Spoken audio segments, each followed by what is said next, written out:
Olá, meus amigos, sejam muito bem-vindos ao meu canal. Eu sou Antônio Sanches e vamos para mais uma aula de Direito Processual Civil. E nesse vídeo eu vou falar com você sobre prova pericial. Muito bem, você já sabe que o magistrado ele pode utilizar os conhecimentos dele, aquele conhecimento comum, desde que não seja necessário conhecimento técnico.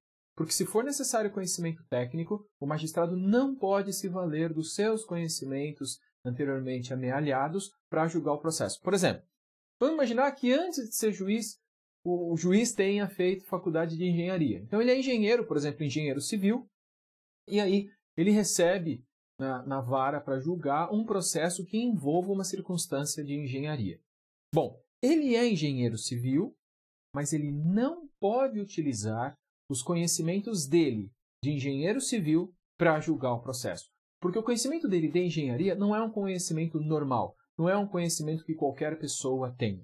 Okay? Então, sempre que houver necessidade de prova técnica, sempre que houver necessidade de conhecimento específico numa determinada área do conhecimento, o magistrado não pode fazer uso dos seus conhecimentos. Ele precisa usar uma prova pericial. Justamente para que as partes tenham o contraditório e ampla defesa, as partes tenham a possibilidade de se manifestar a respeito daqueles fatos, daqueles dados técnicos que sejam presentes no processo, ok? Vamos analisar então a prova pericial. Eu quero começar falando para você do conceito e da aplicabilidade da prova pericial.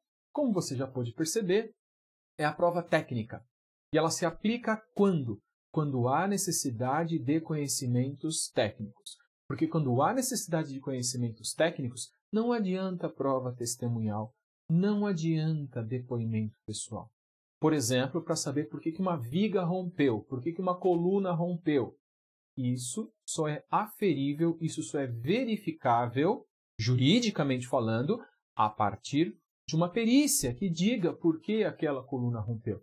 Ah, é porque teve terremoto. Ora, será que foi o terremoto ou será que foi o dimensionamento da viga ou da coluna que foi inadequado?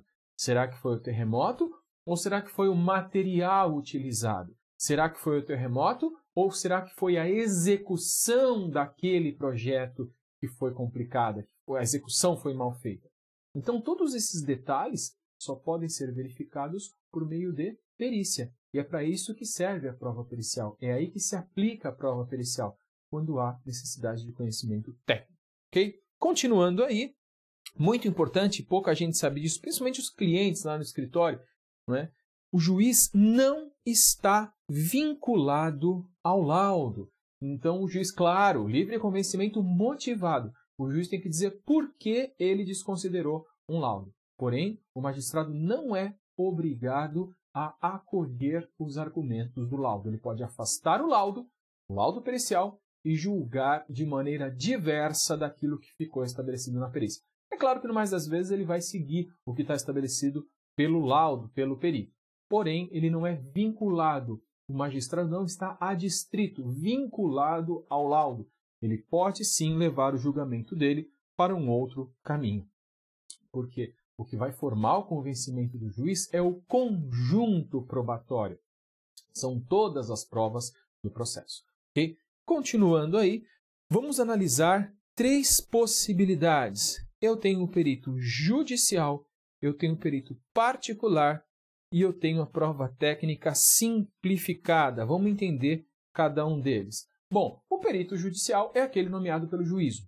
Então, existem os peritos que já estão cadastrados no judiciário, cada vara já tem os seus peritos de confiança, e uma vez que o magistrado precisa de uma prova técnica, ele vai alegar, ele vai determinar a prova pericial a partir de um perito que ele vai indicar.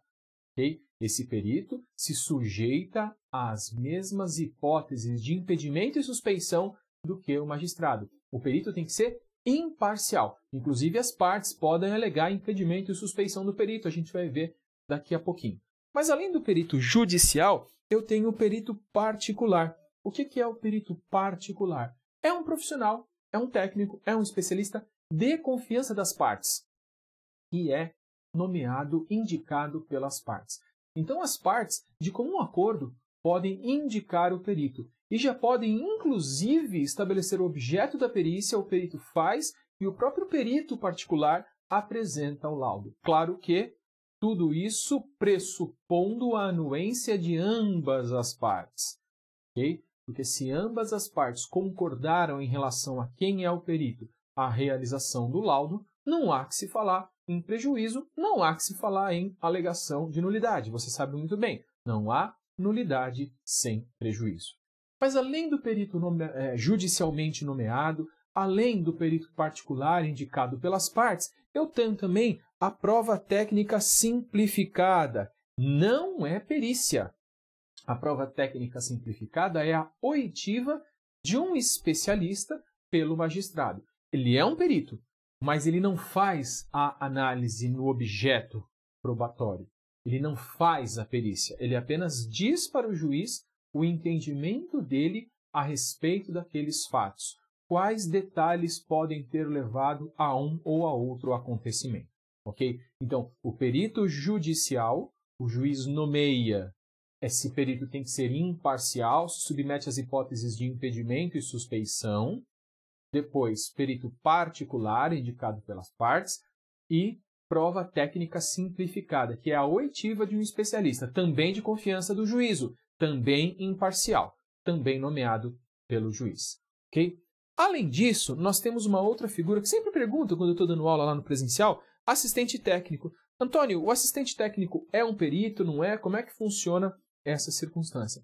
O assistente técnico, ele é um perito, ele é um especialista, ele é um expert, mas ele não é nomeado pelo juiz, ele não é imparcial. Ao contrário, o assistente técnico ajuda a parte a qual presta assistência. Então, se você tem um assistente técnico sendo assistente do autor, ele vai defender os interesses do autor. Se você tem um assistente técnico atuando para o réu, ele vai defender os interesses do réu. Então, o assistente técnico, ele atua para uma das partes, ok? Justamente fiscalizando a atuação do perito e ressaltando naquele laudo pericial ou no próprio procedimento de realização da perícia eventuais problemas, eventuais vícios na técnica adotada, nas conclusões às quais o perito chegou depois de aplicar a técnica para a perícia. Então, o assistente técnico é um ajudante da parte, do autor e do réu. Ele não é imparcial. O assistente técnico é parcial. Ele está ali para defender os interesses do seu cliente. Okay? O assistente técnico, ele trabalha para a parte, né? Então, o autor ou o réu, ele é cliente do assistente técnico. O assistente técnico não é nomeado pelo juiz, é indicado pelas partes. Okay? Vamos continuar, então, falando do procedimento. O procedimento é bastante simples. Assim, do ponto de vista procedimental, passos, é um tanto quanto óbvio você imaginar o procedimento de uma prova pericial. Então, você precisa de um perito, que vai ser nomeado pelo juiz. Então, o perito é nomeado pelo juiz, é intimado de que foi nomeado como perito daquele processo. As partes também são intimadas, né, de que aquele perito foi nomeado. As partes podem se manifestar sobre o perito pode se manifestar sobre a sua indicação. Depois, todo mundo concordando, é realizada a perícia e é discutido aquele laudo pericial. Basicamente é isso. Agora vamos analisar passo a passo como é que é feito isso, ok?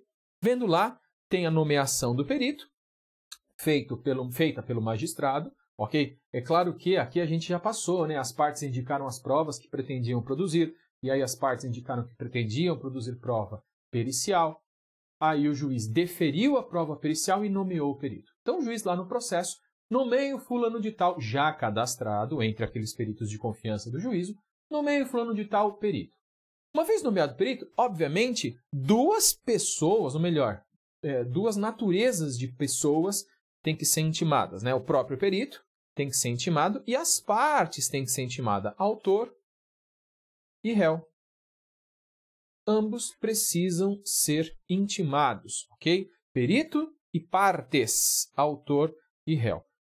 O perito, quando ele é intimado, ele precisa fazer três coisas. Ele vai apresentar a proposta de honorários, então ele vai dizer quanto ele quer receber por aquele trabalho, ele vai apresentar o currículo dele, estabelecendo a expertise dele, a especialidade dele naquela área, e ele também vai apresentar os contatos profissionais. Lógico que ele precisa ser localizado. ok? Importante, mais importante na vida prática, né, de todas essas circunstâncias, são os honorários periciais. Porque a perícia não é grátis, a perícia é paga e às vezes é muito caro. Depois, as partes foram intimadas. E também fazem 3 coisas. Elas podem se manifestar sobre o perito, podem, por exemplo, arguir suspeição do perito. Elas podem arguir impedimento do perito. As mesmas hipóteses de suspeição e impedimento que se aplicam ao magistrado, porque o perito ele é um sujeito imparcial. Então, as mesmas hipóteses de impedimento e suspeição lá do artigo 144 e 145 se aplicam aqui ao perito também, ok? Então, se manifestam sobre o perito, indicam o assistente técnico. Então, nessa petição, as partes indicam, cada parte, né, autor e réu, indica qual vai ser o seu assistente técnico no processo e também, obviamente, formulam os quesitos. Os quesitos são as perguntas que serão respondidas pelo perito. E aí, na vida prática, no processo, uma coisa muito importante é você identificar quais são os quesitos que você vai fazer. Você tem que perguntar com cuidado quais são os quesitos. Pergunte tudo o que você quer que o perito responda, da maneira mais pormenorizada possível. Então vamos lá. O perito foi nomeado pelo juiz e foi intimado. As partes foram intimadas também. O perito apresentou a sua proposta de honorários. As partes intimadas da nomeação, elas se manifestaram a respeito do perito, já indicaram assistente técnico e já indicaram os quesitos. Aí veio aos autos a manifestação do perito sobre os honorários, sobre quanto ele quer receber. E aí o que o juiz faz? Intima as partes. Então, as partes são intimadas sobre os honorários periciais. Existe o contraditório, né? As partes podem discutir a respeito de eventual exagero na fixação ou na proposta de honorários feita pelo perito, e aí o juiz fixa os honorários periciais. Uma vez fixados os honorários periciais, já estamos prontos para o início da prova pericial, para a realização da perícia. Porém, algumas hipóteses, e no mais das vezes isso acontece, tá, pessoal? O juiz determina o depósito de 50% dos honorários periciais, porque o perito, muitas vezes, ele tem muito gasto para fazer a prova pericial. Então, tudo que o perito recebe não é lucro, ele tem gasto também. Por esse motivo, no mais das vezes, o juiz determina que seja determinado, que seja depositado por aquele que requereu a medida, o depósito de 50% dos honorários. Então, se o autor pediu a prova pericial, o autor deposita. Se o réu pediu, o réu deposita. Se ambos pediram, ambos vão ratear. Está no artigo 95 do Código de Processo Civil. Okay? Se ambos pediram, ambos vão ratear essa despesa. Mas, como você já sabe que o ônus da prova incumbe ao autor, ordinariamente, né, distribuição estática do ônus da prova, normalmente quem pede a prova é o autor, quem faz esse pagamento, a antecipação desses honorários é o autor. Lembre-se de 2 coisas. Quem perde, paga. Tá? Então, se o autor adiantou os honorários do perito, ao final, se o pedido for julgado procedente, o réu vai devolver para o autor esse dinheiro. Outra coisa, se o autor for beneficiário da gratuidade da justiça, ele não precisará pagar essa perícia. O que você vai ter é o pagamento pelo poder público, um convênio aqui em São Paulo, por exemplo, da Defensoria, você tem lá o pagamento pelo Estado e se a parte contrária não for beneficiária da justiça gratuita e for sucumbente, ela vai complementar, porque os honorários periciais pagos pelo Estado não são, no mais das vezes, naquele valor que o perito entende que é cabível. São num valor realmente inferior a isso. Okay? Continuando aí, então, o juiz fixa os honorários, manda depositar 50% e pronto. Vamos intimar o perito para começar o trabalho, para começar a prova pericial. Porém, você sabe, o processo é regido pelos princípios do contraditório e da ampla defesa, de maneira que o perito vai informar nos autos local, data e horário da realização da perícia, okay? Porque as partes têm o direito de acompanhar o perito. E não tem o direito só de acompanhar. As partes têm o direito de apresentar quesitos suplementares àqueles feitos no momento oportuno, no momento em que elas foram intimadas da nomeação do perito. Okay? Então, as partes participam da realização da perícia, por isso elas têm que ser formalmente intimadas a respeito disso. Eu já tive casos, por exemplo, em que um perito mandou um e-mail para a própria parte intimando, informando local e data da realização da perícia. E esse e-mail, por algum motivo, não chegou até a parte, pois o juiz mandou refazer a perícia depois da informação nos autos a respeito do horário, local e data da realização da perícia. E aí, feito a análise, feita a perícia, o documento que traz as conclusões do perito é o laudo. Então, realizada a perícia, é apresentado o laudo pelo perito. O perito apresenta o laudo nos autos e as partes se manifestam sobre aquele laudo, inclusive os assistentes técnicos. Normalmente, quando você tem um assistente técnico, quem vai elaborar os argumentos técnicos não é o advogado, é o assistente técnico. Então, o advogado faz uso dos argumentos técnicos do assistente técnico, normalmente, ou para dizer que a perícia foi corretamente feita e as conclusões estão corretas, quando o laudo pericial é de acordo com aquilo que a parte pretende. E a outra parte vai fazer o contrário, né? O assistente técnico vai bater no laudo, vai dizer que o laudo não aplicou a técnica mais avançada, etc, etc, etc. E aí, efetivamente, o que você vai ter é uma discussão a respeito do laudo. Uma vez apresentado o laudo e as partes podem se manifestar, elas podem pedir esclarecimentos a respeito desse laudo. Esses esclarecimentos serão prestados por escrito pelo perito.